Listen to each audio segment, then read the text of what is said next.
Malayo pa, pero malayo na. Hanggang saan kaya ako dadalhin ng pangarap ko?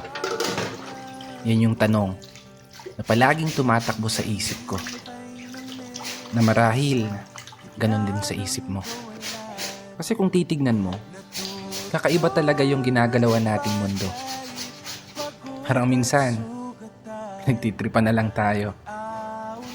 Paikot-ikot na lang yung sitwasyon na paulit-ulit kang natatalo.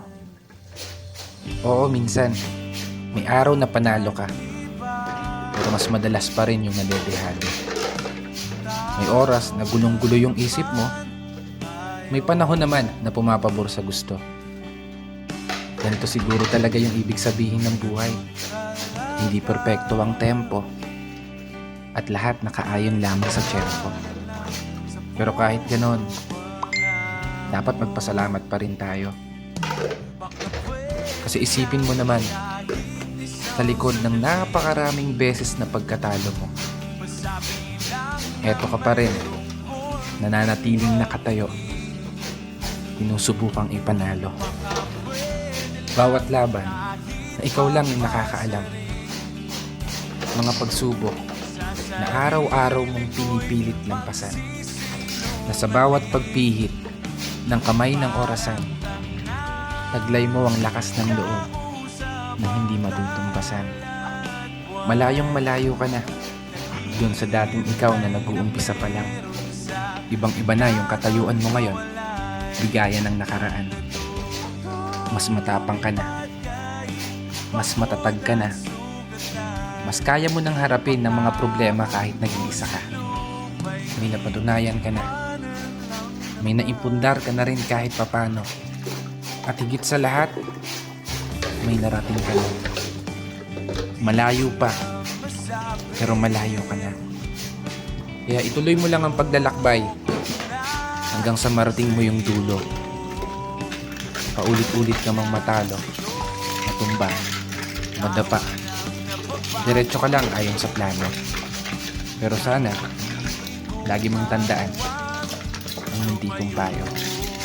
Huwag mong kakalimutan palakpakan ng sarili mo para sa mga laban na tahimik mong naipanalo. Kaya isang pagpupugay para sa mga taong patuloy sumasabay sa hamon ng buhay. This is your brother Matt for today's video. Sa sarili ko'y magsisinungaling para kausap ang dalatwan. Layo pa kayo to. Layo pa kayo tinuod ulit. For na ilang taon, trabaho. May na lang.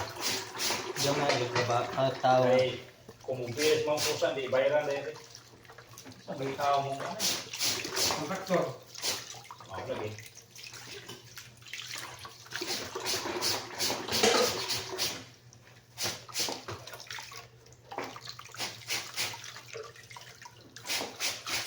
Aning siya sa una rin, di na pwede rin, no? Hindi pwede. Garap na pwede.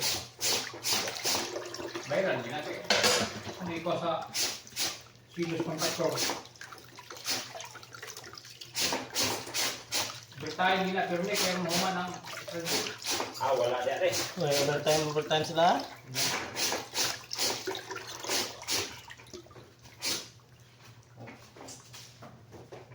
na pwede ko bertayo. 4, wala. So, ulit ang mga tao. Alas hindi ni muna. Awag ko rin. Sutso. Hindi, alas 5 dapat. Ano ba kasagaran nito lari? So, man, hindi ka lang sukod sa ano?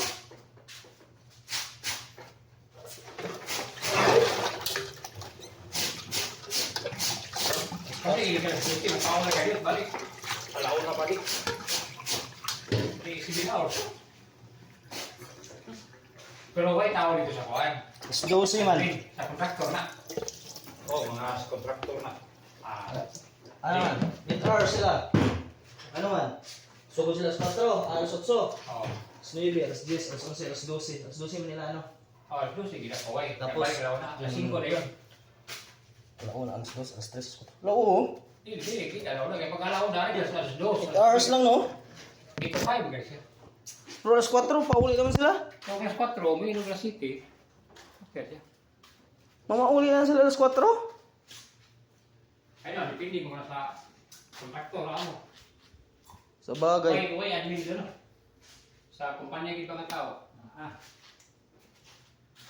Okay, kita ba mo to? Ako, masya kuha na. Electrical na dahil ng kuha nila. Kuha nila sa sinaligan ng bukan.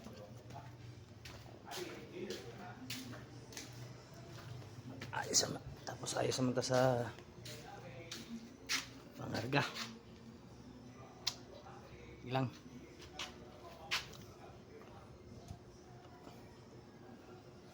Yun talaga ang buhay ng pahinante. Tapos kain, hugas pinggan, tapos hugas pinggan. Mag-ayos naman tayo ng ibababa natin. Ouch! Aray! Aray! Okay.